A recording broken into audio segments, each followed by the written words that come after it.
الحمدللہ رب العالمین والصلاة والسلام علی سید المرسلین اما بعد فاعوذ باللہ من الشیطان الرجیم بسم اللہ الرحمن الرحیم الصلاة والسلام علیک یا رسول اللہ وعلی آلک واصحابک یا حبیب اللہ الصلاة والسلام علیک یا نبی اللہ وعلی آلک واصحابک یا نور اللہ۔ حضرت ابو الحسن بغدادی رحمت اللہ تعالی علیہ فرماتے ہیں، حضرت ابن حامد رحمت اللہ تعالی علیہ کو ان کے انتقال کے بعد خواب میں دیکھ کر پوچھا، ما فعل اللہ بکا، اللہ نے آپ کے ساتھ کیا سلوک کیا؟ تو انہوں نے بتایا کہ اللہ تعالیٰ نے مجھ پر رحم کیا اور میری مغفرت فرما دی۔ عرض کیا کہ مجھے بھی کوئی ایسا عمل بتا دیں کہ میں جنتی ہو جاؤں۔ تو حضرت ابن حامد نے فرمایا کہ روزانہ رات کو 1000 رکعت نماز پڑھا کرو، ہر رکعت میں سورہ فاتحہ کے بعد 1000 بار قل اللہ شریف پڑھا کرو۔ ابو الحسن بغدادی رحمت اللہ تعالی علیہ چونک پڑے اور فرمانے لگے کہ یہ تو مجھ سے نہیں ہو سکتا کہ روز کی 1000 رکعت اور ہر رکعت میں 1000 بار قل اللہ، یہ تو ممکن ہی نہیں میرے لیے۔ تو پھر ابن حامد رحمت اللہ نے فرمایا کہ اچھا پھر جنتی بننا چاہتے تو یوں کرو کہ روزانہ رات کو 1000 بار درود شریف پڑھ لیا کرو۔ اللہم صلی وسلم مبارک علی سیدنا و مولانا محمد النبی الأمی الحبیب العالی القدر العظیم الجاہ وعلی آلہ وصحبہ وسلم۔ پیارے اسلامی بھائیو، عبد الملک بن مروان ایک خلیفہ گزرا، غالباً یہ اموی خاندان سے تعلق رکھتا تھا، بنو امیہ کا خلیفہ عبد الملک بن مروان۔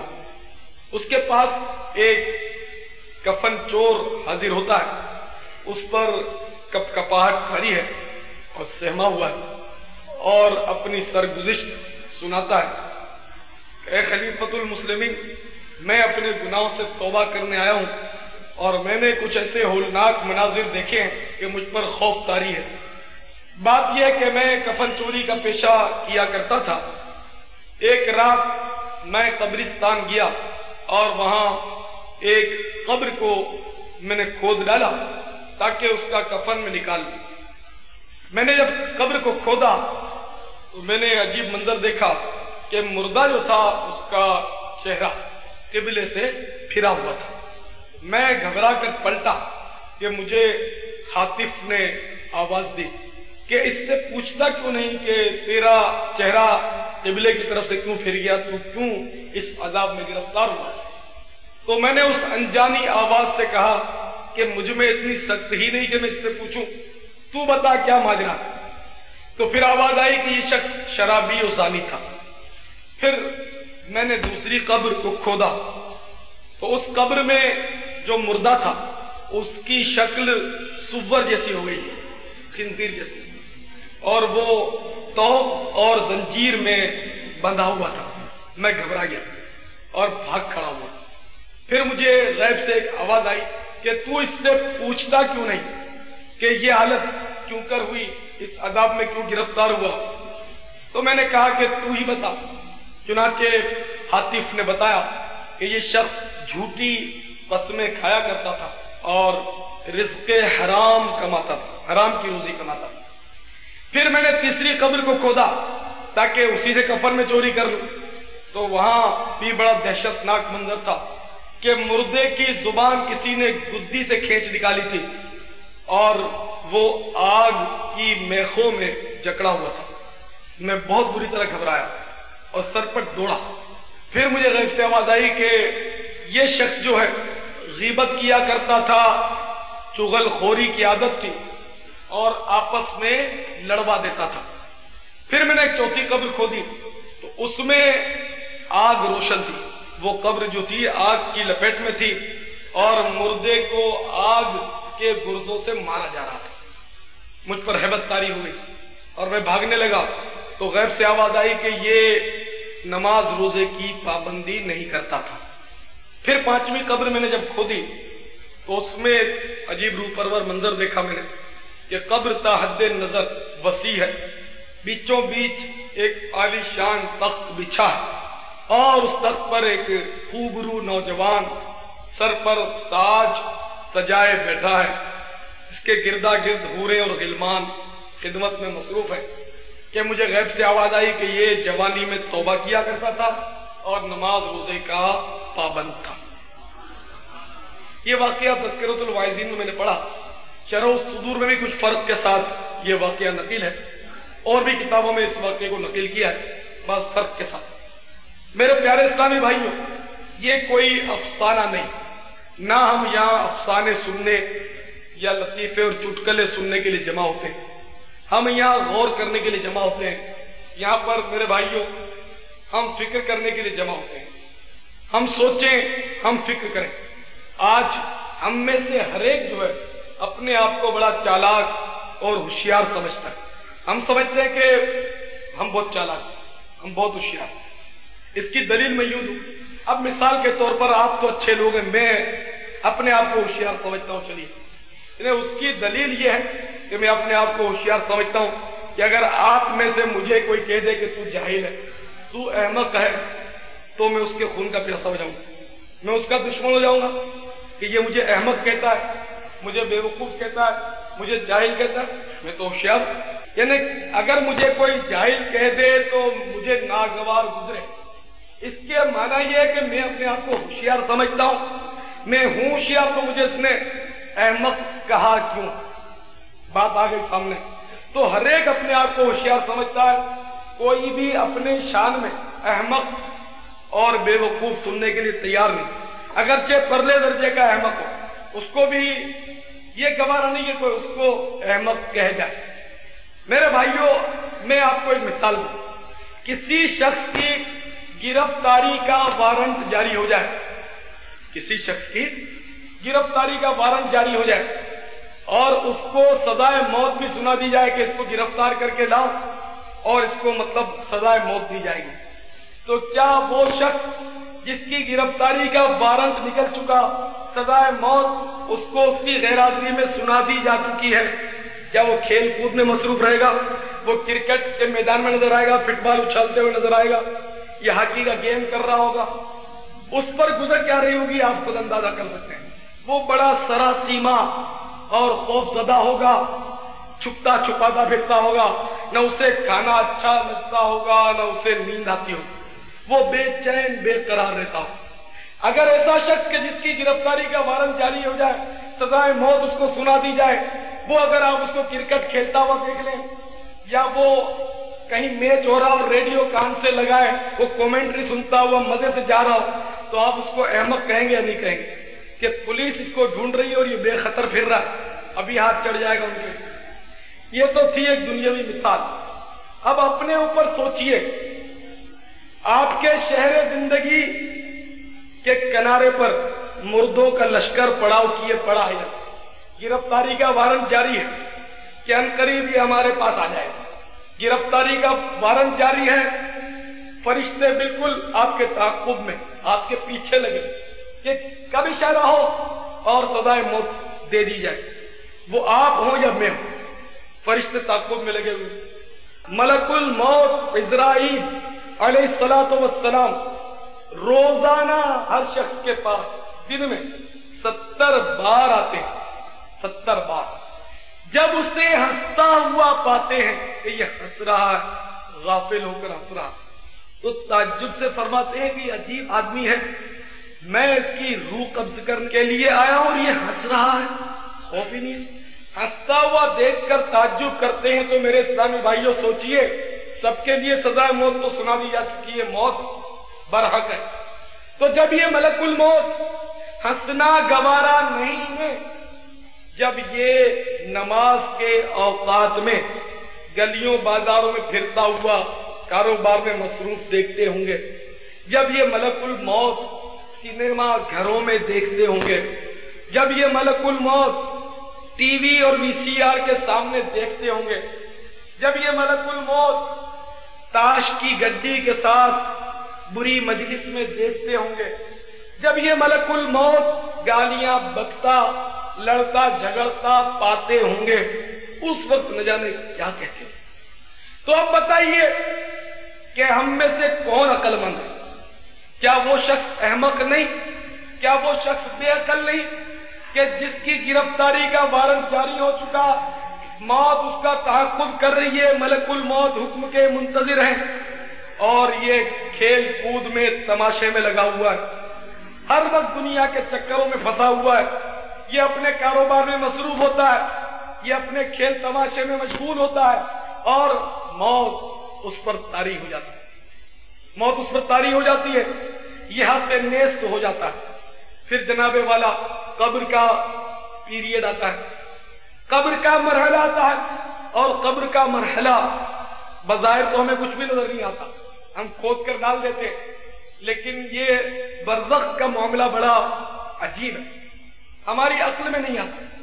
ہمارے سامنے لاش رکھی ہے، اور عقل جو ہے وہ مطلب بعض اوقات وسوسے ڈالتی ہے کہ یہ کیا کہ یہ آگ لگتی ہے، اور نکیرین آتے ہیں، سوال جواب ہوتے ہیں، کسی کے لیے جنت کا باغ، کسی کے لیے جہنم کا گڑھا، ہمارے پاس تو یہی پوسٹ مارٹم کرنے کے لیے لاش نکالتے ہیں کئی روز کے بعد، تو کوئی عذاب یا ثواب کے آثار نہیں ہوتے۔ تو میرے پیارے بھائیوں، کبھی کبھی یہ آثار دکھائے جاتے ہماری عبرت کے لیے، عام طور پر یہ نہیں دکھائے جاتے، لیکن یہ پردہ ہے، اور ہم مومن ہیں، ہمیں ایمان لانا ہے۔ حدیث میں آیا عذاب القبر حق آمنا وصدقنا، جو سرکار نے فرمایا وہ حق ہے صلی اللہ علیہ وسلم۔ تو یہ برزخ ہمیں نظر نہیں آتا۔ اب مثال کے طور پر اس کی میں مثال آپ کو یوں سمجھاؤں کہ دو آدمی سوئے ہوئے، ایک آدمی ان کے پاس بیٹھا ہوا ہے، دو سوئے ہوئے، اب دونوں میں سے ایک شخص جو ہے وہ خواب کے اندر کسی تفریح گاہ میں گیا ہے، اور سرسبز و شاداب باغ میں وہ ٹہل رہا ہے، پھل اور میوے توڑ کر کھا رہا ہے، فواروں میں نہا رہا ہے، بڑے مزے لے رہا ہے۔ اچھا، دوسرا شخص بھی جو قریب لیتا ہوا وہ بھی خواب میں دیکھ رہا ہے، یہ کچھ اور منظر دیکھ رہا ہے کہ دشمنوں نے اس کو پکڑ رکھا ہے اور اس کی پٹائی کر رہے ہیں اور یہ چلا رہا ہے۔ اب دونوں میں سے ایک سیر کر رہا ہے، ایک پٹ رہا ہے، دونوں میں سے کسی کو خبر نہیں کہ میرے ساتھی کے ساتھ کیا ہوگا، اور تیسرا جو قریب بیٹھا ہوا ہے اس کو کچھ پتا نہیں کہ ان دونوں کے ساتھ کیا ہوگا۔ تو اسی طرح برزخ بھی پردہ ہے کہ دو مردے رکھے ہوئے، ایک مزے لے رہا ہے، دوسرا پٹ رہا ہے، ہم لوگوں کو پتا نہیں۔ تو یہ سارا معاملہ برزخ کا ہے، اور ہمیں اس کا علم نہیں ہوتا۔ ہاں، اللہ چاہے تو وہ مطلب بہت کچھ دکھا سکتا ہے، یعنی کوئی خواب دیکھ رہا ہے اور کوئی بیٹھے بیٹھے اس کی خواب کی حقیقت کو دیکھ رہا ہے، یہ ہو سکتا ہے۔ انہیں مثال دی کو نہیں دیکھ رہا مگر دیکھ رہا، یہ بھی ممکن ہے۔ جیسے کہ حضور سرکار بغداد، حضور غوث پاک، میرے پیر و مرشد رضی اللہ تعالیٰ عنہ واز فرما رہے تھے، اور حضور غوث پاک کے واز میں 70 ہزار کا اجتماع ہوتا تھا، لوگوں کی چیخیں نکل جاتی، کپڑے پھاڑ دیتے، اور کئی بار جنازے اٹھ جاتے، ایسا ذوق اور رقت طاری ہوتی تھی ان کے واز میں۔ یہاں تو ہم لوگوں کے یہاں کچھ بھی نہیں ہوتا، اتنا ہوتا تھا۔ تو ایک بار حضور سرکار بغداد رضی اللہ تعالیٰ عنہ واز فرماتے فرماتے اپنے منبر شریف سے کھڑے ہو، اور ایک صاحب جو بیٹھے ہوئے تھے اپنے ذوق میں، ان کے آگے وہ ہاتھ باندھ کر کھڑے ہو گئے، کچھ دیر کھڑے رہے، پھر بیٹھ گئے اور واز اپنا شروع فرما دیا۔ اختتام پر کسی نے عرض کیا کہ حضور یہ کیا ماجرا تھا، آپ کیوں کھڑے ہوئے؟ تو سرکار غوث پاک نے فرمایا کہ یہ شخص جو ہے جس کے آگے میں کھڑا ہوا تھا، دراصل اس وقت خواب میں سرکار کی زیارت کر رہا تھا اور میں بیداری میں زیارت کر رہا تھا۔ تو یہ بہرحال ہوتا ہے، لیکن میں آپ کو برزخ کا سمجھا رہا تھا نا، تو یہ کہ پتہ نہیں، لیکن کبھی کبھی پردہ اٹھا دیا جاتا ہے، جیسے کہ ابھی ہم نے واقعہ سنا۔ تو اس طرح کے واقعات ہوتے رہتے ہیں۔ ہمارے کراچی شہر ہی کا واقعہ ہے، یہ کلری کے ایک دوست نے مجھے بتایا تھا، اور یہ 2-3 سال یا 4 سال پرانا واقعہ ہے، یہی کے قبرستان میں، غالباً میوا شاہ کے قبرستان میں ایک نوجوان کا انتقال ہو گیا تھا۔ اس کو جب دفن کرنے کے لیے قبر وبر تیار ہو گئی اس کی، تو اچانک کہیں سے بہت بڑا سانپ آ کر پھن پھیلا کر بیٹھ گیا، لوگ دور ہٹ گئے کہ اب کیا کریں۔ پھر وہ سانپ کسی طرح دور ہو گیا اور دور جھاڑیوں میں بیٹھ گیا۔ اب اس کو جب قبر میں رکھا اور منہ دکھانے کے لیے اس کا کفن جب کھولا گیا تو سانپ جو ہے وہ تیزی سے جھاڑیوں میں سے نکلا اور بالکل صورت کے ساتھ اس قبر میں اترا اور اس کے کھلے چہرے کو اپنے جبڑوں میں جکڑ لیا۔ یہ منظر اس لڑکے نے جس نے دیکھا اس کی تو ہو گئی حالت خراب، وہ تو بیمار پڑ گیا۔ تو ابھی کہ اللہ تعالیٰ کبھی کبھی دکھا دیتا ہے۔ اب اس نوجوان کا کیا گناہ تھا وہ معلوم نہیں ہو سکا، لیکن آج کل عام طور پر ہمارے نوجوان بھائی گناہوں میں ملوث تو رہتے ہی۔ وہ نوجوان وہ ہوئے یا ہم نوجوان، ہم لوگ جو ہیں بدقسمتی سے گناہوں میں ہر وقت ملوث رہتے ہیں۔ اب کس گناہ پر اللہ ناراض ہو جائے وہ ہمیں پتہ۔ تو میرے پیارے اسلامی بھائیوں، میں نے وہ واقعہ آپ کو سنایا جس میں شرابی زانی کی قبر کا حال تھا، غیبت، چغلی اور آپس میں پھوٹ ڈلوانے والوں کا حال تھا، بے نمازی اور بے روزہ کا حال تھا، جھوٹی قسمیں کھانے والے اور رزق حرام کمانے والے کا حال، اور نمازی اور روزہ دار اور جوان عابد کا حال کہ در جوانی توبہ کردن شیوائے پیغمبر۔ واقعی جوان جو توبہ کرنے والا ہوتا ہے اس کا مرتبہ بہت بڑا، ایک جوان کی توبہ ہے وہ 1000 بوڑھوں کی توبہ پر فوقیت رکھتی ہے۔ جوانی دیوانی مشہور ہے، تمام تر ارمانوں کا اس پر حملہ ہوتا ہے، ہر طرح کی آرزویں بھی اس کی جوان ہوتی ہیں، اس کے اعصاب میں طاقت ہوتی ہے، زبان میں قوت ہوتی ہے، ہر طرح سے وہ توانا ہوتا ہے، تو اس کو مطلب امنگیں شہوتیں زیادہ ہوتی ہیں۔ اس کے برخلاف بڑھاپے میں وہ چیزیں نہیں ہوتی کہ آدمی سب کچھ دیکھ چکا ہوتا ہے۔ تو جوان آدمی توبہ کرے، نیکی کا راستہ لے، گناہوں سے بچ جائے، اس کا مقام بہت بلند ہوتا ہے۔ اور اللہ تعالیٰ کا یہ شکر ہے کہ دعوت اسلامی میں بے شمار نوجوان شریک ہو کر اپنے گناہوں سے توبہ کرتے ہیں اور نیکی کا راستہ اختیار کرتے ہیں۔ جوان بھی آتے ہیں، عمر رسیدہ بزرگ بھی آتے ہیں، بچے بھی آتے ہیں، سب کے لیے دعوت اسلامی۔ میں بات کر رہا تھا کہ آج کل الحمدللہ نوجوانوں کا رخ زیادہ ہے توبہ کی طرف، اللہ کی رحمت۔ تو میرے پیارے اسلامی بھائیوں، اس واقعے میں چند برائیوں کا خصوصاً ذکر۔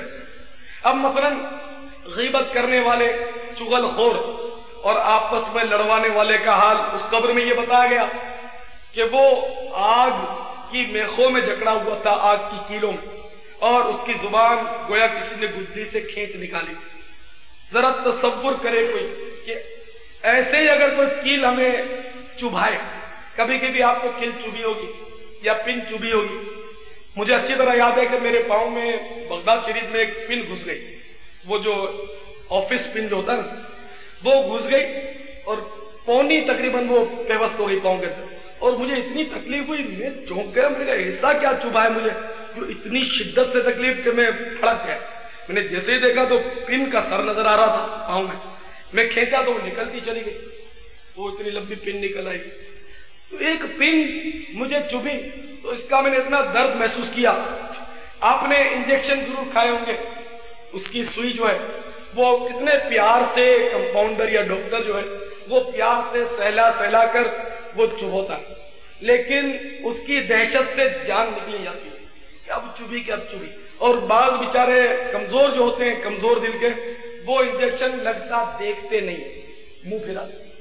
تو آپ ذرا سوچئے کہ کیل، اور وہ بھی آگ کی کیل، ایک نہیں متعدد کیلوں سے جس کو جکڑ دیا جائے، ٹھونک دیا جائے کیلیں جس کے اندر، تو کتنی تکلیف۔ کانوں میں کیلیں، آنکھوں میں کیلیں، ہاتھ پاؤں میں کیلیں۔ آپ اندازہ کریں، آنکھ میں معمولی سا ذرہ اگر پڑ جائے تو ہم سے برداشت نہ ہو، ہم پھڑک جائیں، تڑپ۔ کان میں ذرا سا درد ہو تو ہم بے چین ہو جائے، رات نیند نہ آئے۔ تو معاذ اللہ اگر کیلیں ٹھونک دی جائے، معاذ اللہ۔ اور پھر زبان بھی گدی سے باہر نکلی ہوئی، ذرا زبان کو کھینچ کر ذرا تجربہ کرے کتنی تکلیف ہوتی ہے، اور کھینچ کر کوئی گدی سے نکال لے، ہم سوچ بھی نہیں سکتے، ایسی سزا دنیا میں ہم نے دیکھی بھی نہیں۔ اور یہ سزا جو ہے یہ غیبت کرنے والے، چغل خور اور آپس میں لڑوانے والے، اور یہ ہمارے معاشرے کا بالکل انگ ہے۔ غیبت، چغل خوری اور آپس میں لڑوانا، یہ تو بالکل عام دستور ہے، یعنی اس سے تو بعض آج کوئی رہتا ہی نہیں۔ غیبت ہماری محفل کی آج زینت بنی ہوئی، بغیر غیبت کے کوئی مجلس کوئی محفل آپس کی ہوتی نہیں جب تک ہم دوسرے کی برائی نہ کریں. ہمارے اسلاف ہمارے بزرگ جو ہوتے تھے وہ ان چیزوں سے بہت گریز کرتے تھے. ہم لوگ پتہ نہیں ان چیزوں میں اتنی دلچسپی کیوں لیتے. حضرت ابراہیم بن ادم رحمۃ اللہ علیہ کا غالباً واقعہ ہے کہ ایک بار کسی دعوت پر آپ تشریف لے گئے. دعوت میں ایک شخص کے بارے میں کسی نے پوچھا کہ وہ فلاں کھانے پر حاضر نہیں ہوا، کیا بات؟ تو دوسرے نے جواب دیا کہ یار وہ دراصل ہے موٹا، تو اپنی بھاری جسامت کی وجہ سے وہ نہیں آیا. تو تیسرا ہنسنے لگا. اس کے موٹاپے کا مذاق اس محفل میں اڑنا شروع ہوا کہ وہ موٹا ہے. تو حضرت ابراہیم بن ادم رحمۃ اللہ علیہ کو اس سے بہت صدمہ ہوا اور اپنے آپ کو کوسنے لگے کہ تیری شکم پروری کا شوق، پیٹ بھرنے کا شوق تجھے ایسی مجلس میں اٹھا لایا کہ تجھے غیبت سننا پڑ رہی ہے. فوراً احتجاجاً آپ اٹھ کر چل دیے. اس میں شریک نہیں بنا، اٹھ کر چل دیے اور پھر اپنے نفس کو مزید سزا دینے کے لیے 7 دن تک بھوکے رہے. کیا ہم میں بھی اتنی جرأت ہے کہ غیبت ہو رہی ہے تو ہم بھی اٹھ کر چلے جائیں؟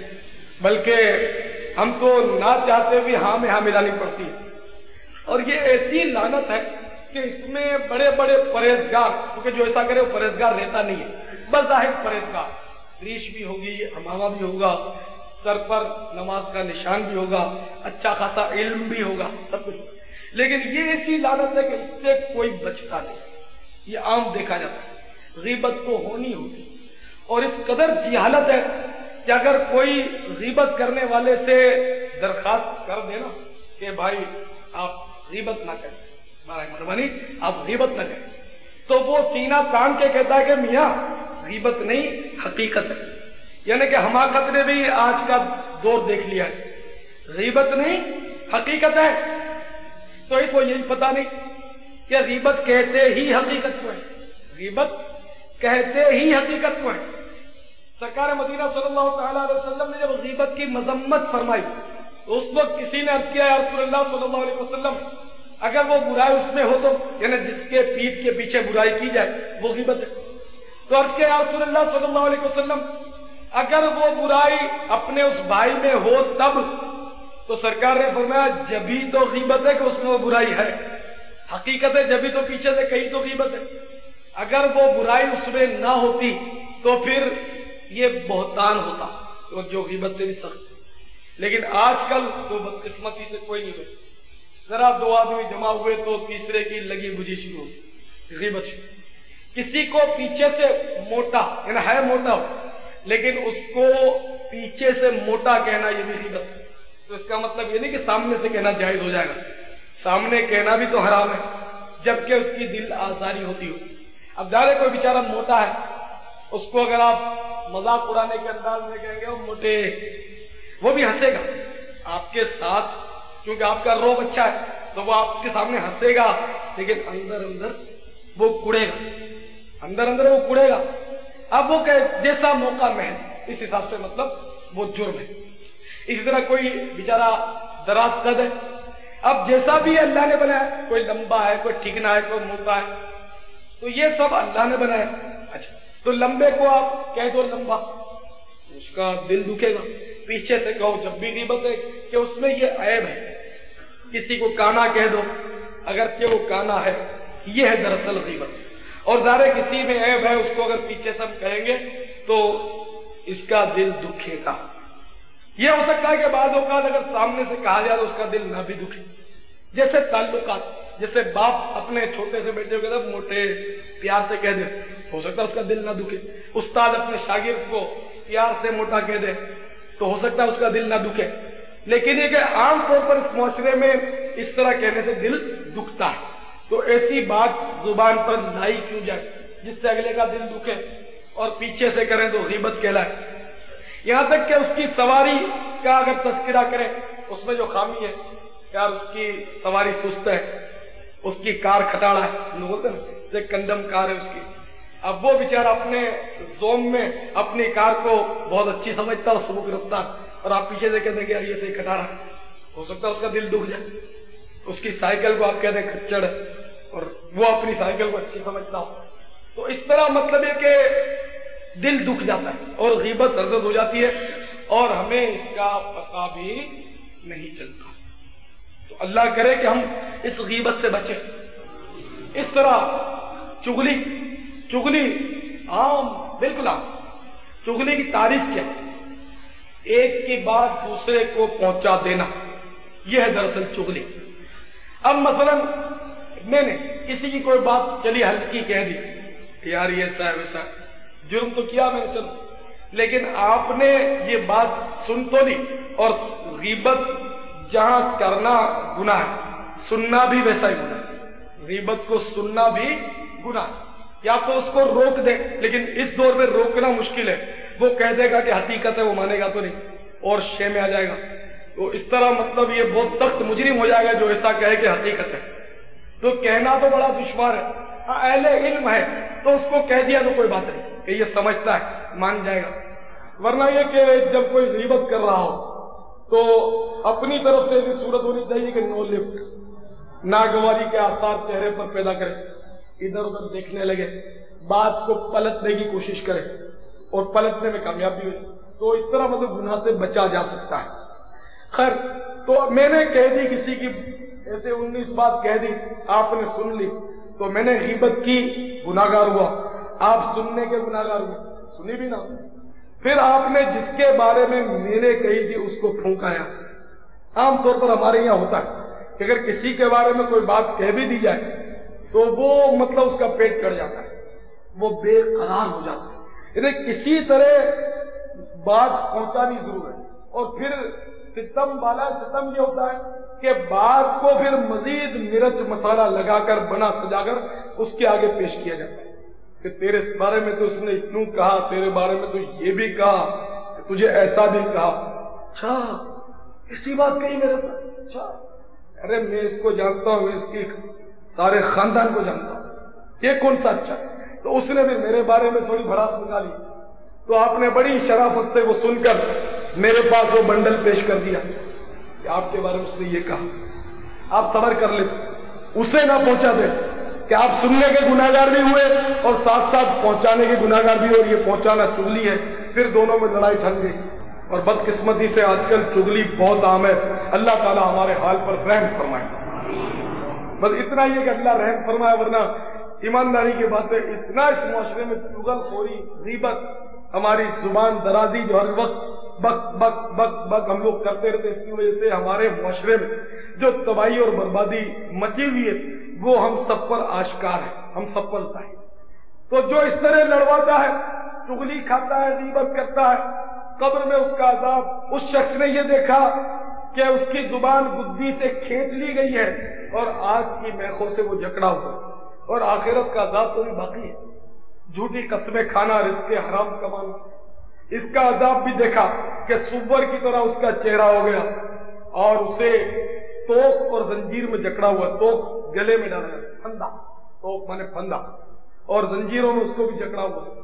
اب ایک آدمی تو ویسے ہی قبر میں جا کر گھبرا جائے، تنگ و تاریخ قبر، اور پھر اوپر سے یہ سخت قید، جس کو جیل میں جانے کا تجربہ اس کو پتا ہو کہ ہزاروں قیدی ہوتے پھر بھی خوف طاری رہتا ہے، دل نہیں لگتا. تو آج کل جھوٹی قسمیں بھی عام ہیں. ایک قسم کیا، اتنی چاہو قسمیں کھلا لو بیپاریوں سے، ہمارے بیپاری بھائی کو وہ قسمیں کھائیں گے، بالکل جھوٹی قسمیں. تو میرے پیارے اسلامی بھائیو، جھوٹی قسمیں یہ عام ہے. ہمارا بیپاری بالکل بے کھٹک بے دھڑک قسم کھاتا ہے. خدا کی قسم کپڑا تار تار ہو جائے گا، اس کا رنگ نہیں نکلے گا. اور آپ کو پتا ہے کہ عام طور پہ جب بندے ہی پر رنگ نہیں چڑھا تو کپڑے پر کیا رنگ چڑھے گا؟ تو کپڑے کا رنگ اکثر جو یہ سستے کپڑے ہوتے ہیں ان کا رنگ اچھا نکل.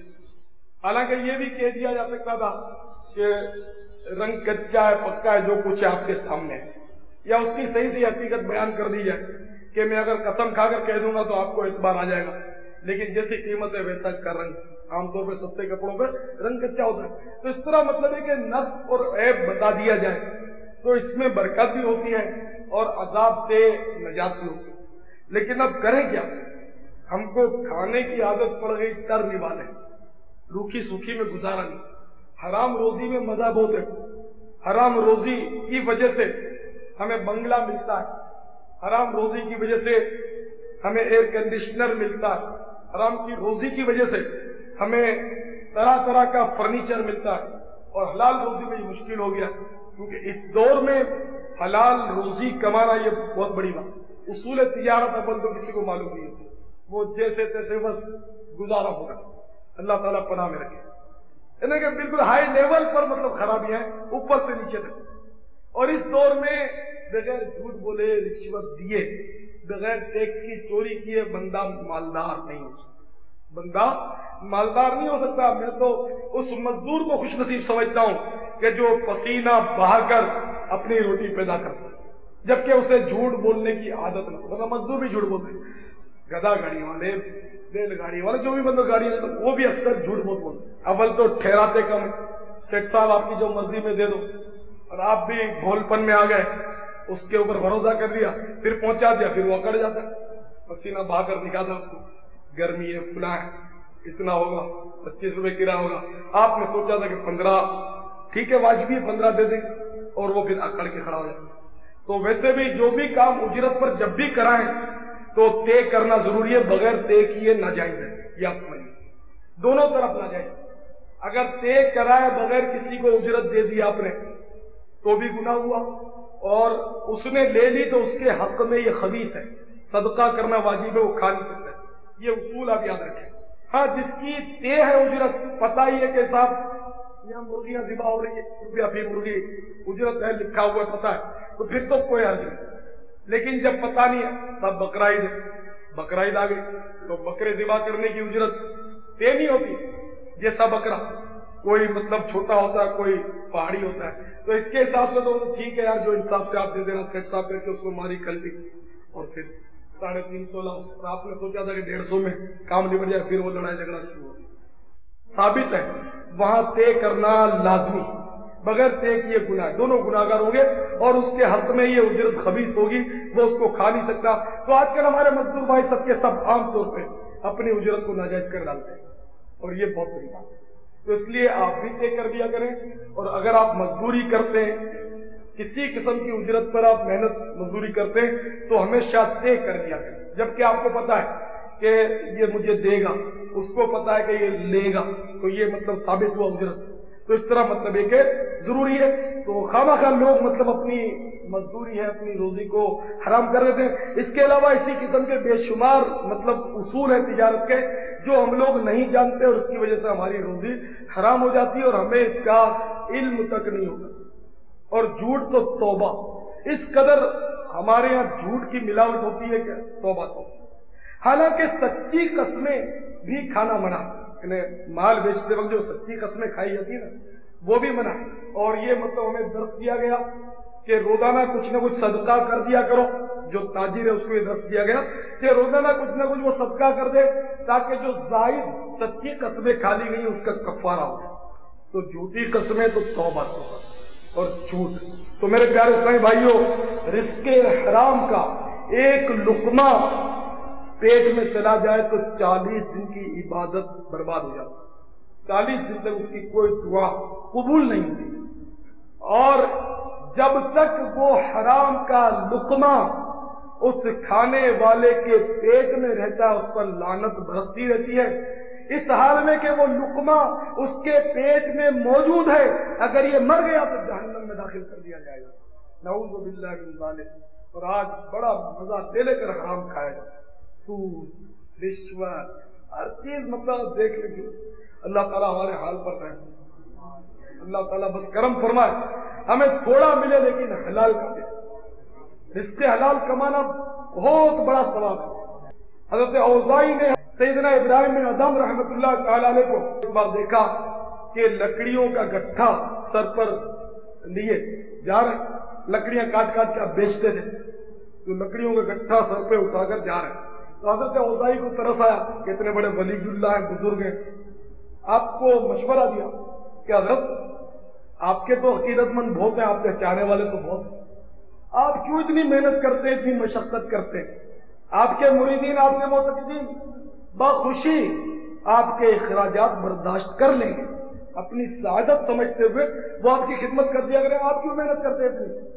تو حضرت ابراہیم بن ادم رحمۃ اللہ نے فرمایا چپ رہو، میں نے سرکار مدینہ صلی اللہ تعالی علیہ وسلم کا یہ فرمان سنا ہے کہ جو حلال روزی کمانے کے لیے ذلت کی جگہ کھڑا ہوتا ہے اللہ تعالیٰ اس کے لیے جنت واجب کر دیتا. دیکھیں نا جو بیچارہ ٹھیلا لگائے, ٹھیا لگائے, پھیری کرے, اس کو لوگ مطلب حقارت کی نظر سے دیکھتے, لیکن اگر وہ حلال طریقے سے سارے اصولوں کو برقرار رکھتے ہوئے حلال طریقے سے روزی کما رہا ہے تو یہ اس کروڑ پتی, ارب پتی, کھرب پتی سے کروڑ درجے بہتر ہے کہ جو رشوت اور سود کی کمائی جمع کرتا. لیکن آج کل تو مالدار مؤذن, نادار بیچارہ مؤذن کا اس کو ہر ایک ٹھکرا, ہر دروازے سے وہ بھرکا رہ جاتا, وہ کہیں جاتا ہے تو اس کو لفٹ نہیں ملتی, اس کے کپڑے بیچارے کے پیون لگے ہوتے ہیں, سادہ سے اسے بھڑکی لگی تو اس کو کوئی توجہ نہیں. تو میرے پیارے اسلامی بھائیوں, ہم نہیں جانتے کہ ہماری زندگی کتنی ہے, کیا پتا کہ ہماری زندگی اب ختم ہونے پر آ چکی ہے, ہماری زندگی کے اب چند ہی مہینے باقی رہ گئے, یہ بھی ممکن ہے چند ہی روز باقی رہ گئے. تو کیوں نہ آج ہی ہم اپنی اصلاح کا عزم کر کے اٹھیں. لوگ بولتے ہیں کہ آہستہ آہستہ اسٹیپ ہم اپنی اصلاح کریں. ٹھیک ہے, فی الحال مطلب 2 نمازیں تو ہو جاتی ہیں, آہستہ انشاءاللہ عادت ہم اپنی بنائیں گے. ٹھیک ہے, فی الحال تو نماز شروع کی ہے, آہستہ انشاءاللہ داڑھی بنائیں گے. تو آہستہ میرے بھائیوں سوچئے, آپ آہستہ کہہ تو رہے ہیں, لیکن کیا آپ کے پاس کوئی ایسی گارنٹی ہے, کوئی ایسا آپ کے پاس ذریعہ ہے کہ جس سے آپ نے یہ معلوم کر لیا کہ آہستہ بھی آخر کار آپ ساری گناہوں کی عادتیں چھڑانے میں کامیاب ہو جائیں؟ کہیں یہ شیطان کا مشورہ تو نہیں آہستہ والا, کہ شیطان لمبی امیدیں بندھا رہا ہے, آہستہ اپنی زندگی کا اتنا بھی بھروسہ نہیں. تو پیارے بھائیوں, آہستہ کب ہم سدھریں گے؟ یہ نہ ہو کہ آہستہ ہم کرتے رہے اور بڑی تیز رفتاری کے ساتھ ملک الموت آ کر پکڑ لیں. جیسے کسی نے کہا کہ آگاہ اپنی موت سے کوئی بشر نہیں, سامان 100 برس کا ہے, پل کی خبر نہیں. تو 100 برس کا سامان تو سجا رکھا, بڑے مضبوط مکانات تعمیر کر رکھے, آہستہ سب کچھ ہو رہا ہے, لیکن افسوس ہمیں اپنی زندگی کا پتہ کوئی. تو یاد رکھیے, جاگنا ہے جاگ لے افلاک کے سائے تلے, حشر تک سوتا رہے گا خاک کے سائے. تو پیارے اسلامی بھائیوں ذرا غور کیجیے, آپ سوچئے آج کل گرمی کا موسم, لوڈ شیڈنگ بہت زیادہ ہو رہی ہے. خصوصاً کراچی میں آج کل ایک مطلب ہے کہ طوفان کھڑا ہوا ہے, لوڈ شیڈنگ. دن میں کئی گھنٹے بجلی فیل ہو جاتی, آپ کو تکلیف ہوتی نہیں ہوتی.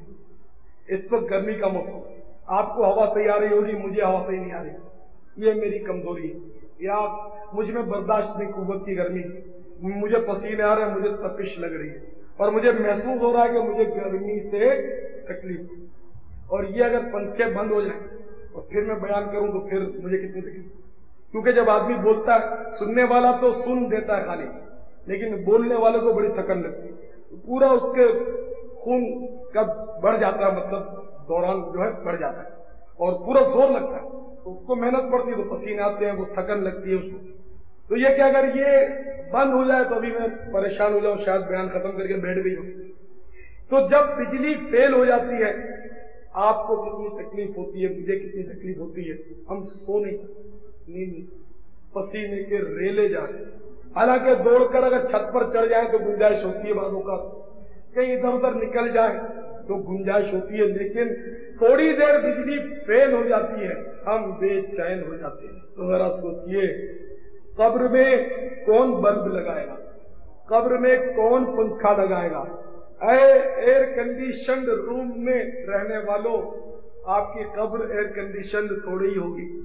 یاد رکھیے, آج تو آپ اتنی نزاکت سے زندگی بسر کر رہے ہیں کہ ناک پر مکھی بھی نہیں بیٹھنے دیتے, کپڑے پر سلوٹ نہیں آنے دیتے, ذرا گرد کا دھبا ہو گیا اس کو آپ دھو ڈالتے ہیں. ہر وقت آپ ٹپ ٹاپ میں رہتے ہیں. آپ کو وہی کفن دیا جائے گا جو فٹ پاتھ پر لاوارث پڑے ہوتے ہیں, لاوارث لاشیں اٹھا کر جو کفن دیا جاتا ہے, بے عین ہی وہی کفن, وہی کپڑا, ایک اکنی بھی زیادہ قیمت کا کپڑا کفن میں آپ کے نہیں ہوگا، آپ کو وہی کپڑا جو قبر اس کو ملی وہی قبر آپ کو ملے گی، اسی خطے میں ملے گی۔ آپ کو اپنے بنگلے میں ایئر کنڈیشنڈ روم میں نہیں رکھا جائے گا، آپ کو بھی کھود کے اندر اتار دیا جائے گا۔ سوچیے، یہاں تو تھوڑی دیر کے لیے بجلی فیل ہو جاتی ہے، پریشان ہو جاتے ہیں، قبر میں کیا ہوگا؟ اگر خدا نہ خواستہ حسن عمل کی بجلی نہ ہوئی ہمارے پاس، حسن عمل کی لائٹ ہمارے ساتھ نہ ہوئی، حسن عمل کی ٹھنڈک ہمارے ساتھ نہ ہوئی، تو ہمارا کیا؟ یہاں تھوڑی دیر ہم گزارا نہیں کر سکتے تو قبر میں ہزاروں سال کیسے گزارا کریں؟ یہاں تو ہم بوریت ہوتی ہے، اکتاہٹ ہوتی ہے، کسی کے پاس چلے جاتے ہیں، کسی کو بلوا لیتے ہیں، سارا عیش و طرف کا سامان ہوتا ہے منگوا لیتے ہیں، وہاں کیا؟ قبر میں نہ ہم کسی کے پاس جا سکیں گے نہ کسی کو بلا سکیں گے۔ آج تو مخملی فرش بچھا کر اس پر بیٹھتے ہیں، عمدہ صوفے پر بیٹھتے ہیں، مٹی پر ڈال دیے جائیں گے، فٹ پاتھ سے اٹھا کر لاش کو مٹی پر ڈالا جاتا ہے، اے کروڑ پتی تجھے بھی مٹی پر ڈال دیا جائے، تیرے ساتھ کوئی رعایت نہیں۔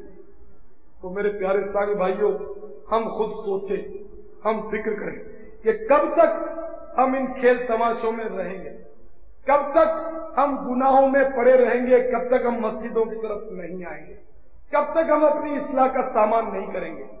تو میرے پیارے اسلامی بھائیوں، دعوت اسلامی یہی درس دیتی کہ آؤ اس فیشن پرستی کے دور سے نکل کر فیشن کو 3 طلاق دے کر میرے آقا کی سنت کو اپنا لو، تمہاری دنیا بھی سنور جائے گی، تمہاری آخرت بھی سنور جائے گی۔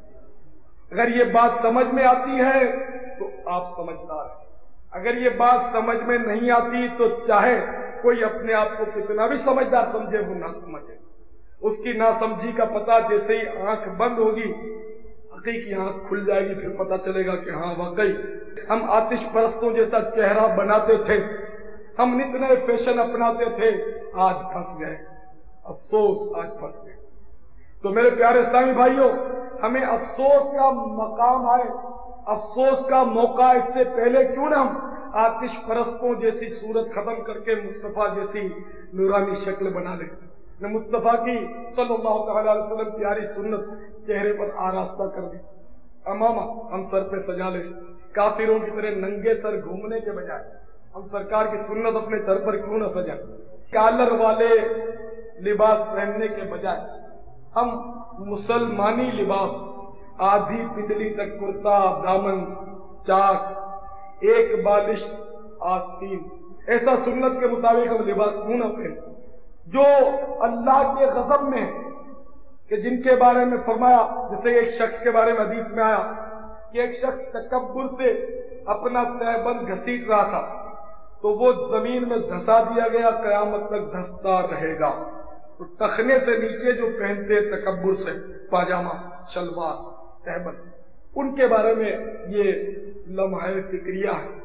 آج لوگوں سے شرم آتی ہے اوپر پہنتے ہوئے، کل پھنس نہ جائیں۔